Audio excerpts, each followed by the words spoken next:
Welcome to this course, this Music Composition Primer, the Music Composition 100. If you're wanting the big scoop on how music notation came into play, this course is for you. If you want the big scoop on all the notation that beginning composers use, this course is for you.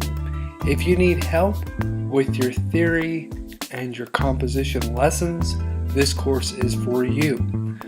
We go into 5 or 6 sections here, and it goes from everything from melodic intake to different types of polyphony and homophony and harmony.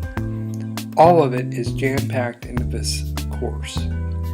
After every section of lectures, there are interactive assignments, and each of these assignments goes over all of the lecture content in detail, explains to you in detailed instructions written and in video how to do the assignment, has a couple of questions for you to answer, and also has solution videos as to what your pieces should look like at the end of each section.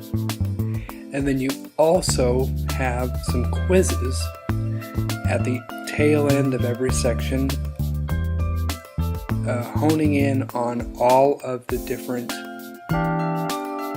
lessons that were given. You get as many opportunities as possible to get the correct answers, and it will also show you what areas you need to brush up and study on at the end of the quiz before moving on to the next section. Here you can see quiz number 2, the quiz on intervals, that is in section 2. And you could start the quiz, take your time, and answer the questions to the best of your ability, and then go on to the next section. It is my hope that you will take this course and learn a lot from it, and I hope to see you inside.